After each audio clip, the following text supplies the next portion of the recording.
আমাদের 3টা বছর জেলে রেখেছিল। কয়েকদিন আগে আমার এই মামলা পড়া ওরা ঢিসমিস করে দিয়েছে, একেবারে বেকসুর খালাস দিয়েছে। তাহলে আদালত থেকে প্রমাণ পেয়েছে যে আমি নির্দোষ, আমার কোনো দোষ নেই। কথা বলে না কেন? এই যে মোবাইলটাও 3 বছর পরে ফেরত দিল। তন্ন তন্ন করে খুঁজেছে, এটা গ্রামের বাড়ি থেকে শুরু করে একেবারে যেখানে থাকি, আমি আকিস গ্রুপে ছিলাম, প্রত্যেকটা জায়গা চুলচেরা বিশ্লেষণ করে এই 3টা বছরের পর মাত্র 5-6 দিন আগে আমাকে আদালত বলেছে আপনি মুক্ত, কোনো দোষ আপনার পেলাম না। আমি আদালতে মনে হয় বলতে গেলাম যে আমার নিয়ে আদালত, এই 3টা বছর তো আপনার কাছে আমার মামলা ছিল, এতদিন পর্যন্ত তো বললেন না যে না এই মামলার কোনো মাল ম্যাটারেস নেই, কি দেখে বিচার করব, এখন বলছেন কেন? উনি এটাই বলতো যে হুজুর কিচ্ছু করার নেই, আমার হাত বাঁধা। কি বাধা? বলেন বলেন। এদেশের 1628টা চেয়ার আছে, এই চেয়ার না, 1628টা চেয়ারের 1627টা চেয়ারে হাত বাঁধা ছিল, শুধু একটা চেয়ারের হাত খোলা ছিল। যারা এই কাজ করেছেন আমরা এখন আহ্বান জানাবো, বাংলাদেশ যেহেতু দ্বিতীয়বার স্বাধীন হয়েছে, 1700-র উপরে জীবন দিয়েছে ছাত্র আর ছাত্রীরা, সুতরাং এই স্বাধীন দেশে আমরা আর কারো হাত বাঁধা দেখতে চাই না। এদেশে যত হাত বাঁধা আছে সব যেন আমার এই বিচারপতির মতো খুলে যায়। প্রত্যেকেই যদি স্বাধীনভাবে হাত খোলা কাজ করতে পারে, 1,10,000-এর উপরে এখন মামলার আসামি জেলখানায় আছে। আমার মনে হয় কমপক্ষে 80,000 মানুষ এমনিতে বের হয়ে যাবে যদি হাত খোলা বিচারপতি পাওয়া যায়। আমি আশা করছি 3টা বছর আমাকে যেভাবে করেছিল, একামতে দিনের দায়িত্বে যারা ছিলেন আমার মনে হয় তাদেরকেও এইভাবে করেছিল। জালেমদের হাতে ক্ষমতা, চেয়ার, আইন আর কানুন বানানোর ক্ষমতা থাকার কারণে ওরা মন মতো যা ছিল তাই করেছে।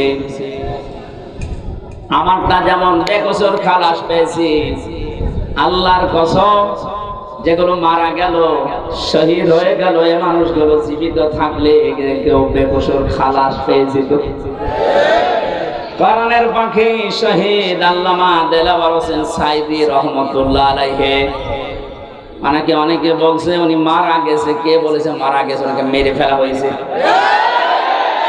ওনাকে মেরে ফেলা হয়েছে, এর বাস্তব প্রমাণ ওনার হাসিটা।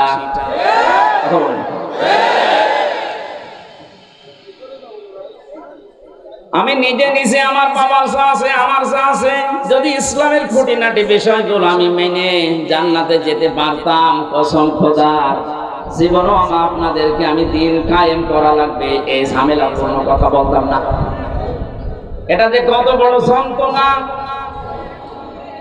আল্লাহ যেহেতু ইত্তাবিউ দিয়েছেন যে সবাই মিলে অনুসরণ করো, সবাই মিলে ইত্তেবা করো, একজন করলে হবে না, এই জন্যই তো আমরা সবাইকে নিয়ে অনুসরণ করতে চাই।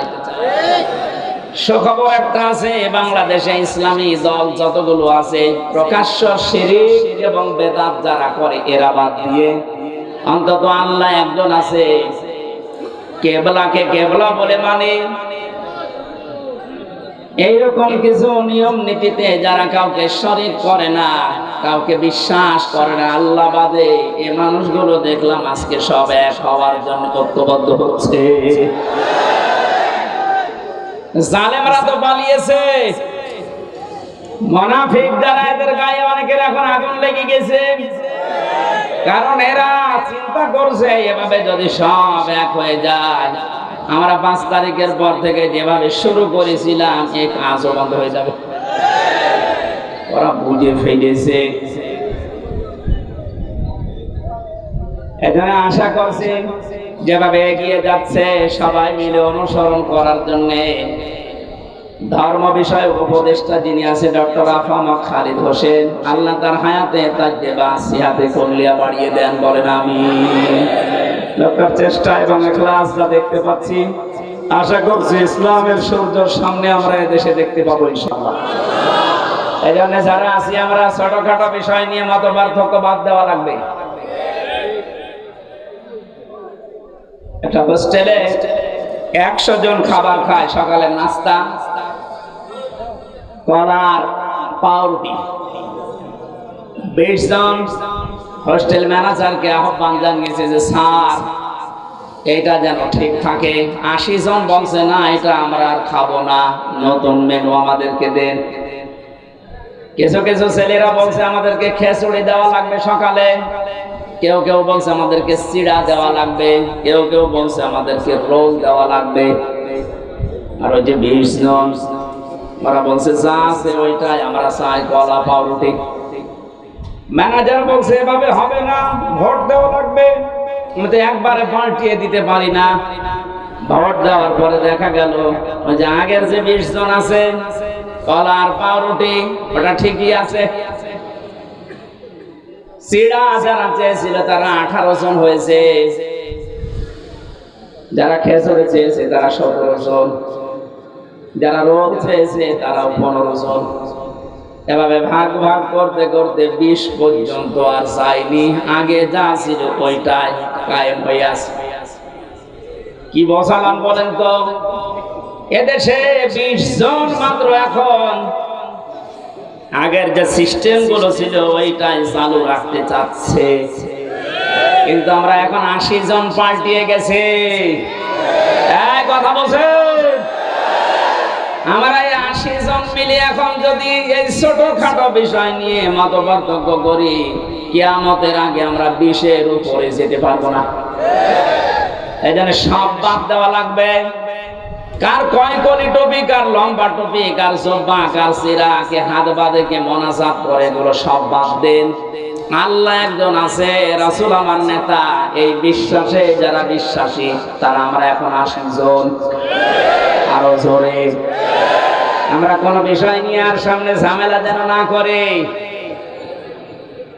80 জন যদি ঠিক থাকতে পারি, ভোট যদি 80টা এক জায়গায় পড়ে, ওরা তো 20 জন চালিয়ে আসছে আগে থেকে, কিয়ামত পর্যন্ত ওরা আর বাড়বে না, কারণ আমাদের বরদোয়া লেগে আছে। রাব্বিলা তাদার আলাল আরদি মিনাল কাফিরিনা দাইয়ারা ইন্নাকা ইন তাদারহুম ইয়াদিল্লু ইবাদাকা ওয়ালা ইয়ালিদু ইল্লা ফাজিরান কাফফারা। বলেন আল্লাহু আকবার। হযরত নূহ দোয়া করেছিলেন, মাবুদ বহু চেষ্টা চালিয়েছি 9.5 বছর 900 বছর ধরে, এ মানুষ ভালো হয়নি। তোমার কাছে আমি শেষ পর্যায়ে বরদোয়া দিলাম, এদের আন্ডা বাচ্চা পর্যন্ত যেন জমিনে না থাকে, কারণ যেইটা থাকবে ওইটা দিয়ে তোমার বান্দাদেরকে তোমরা বানাবে।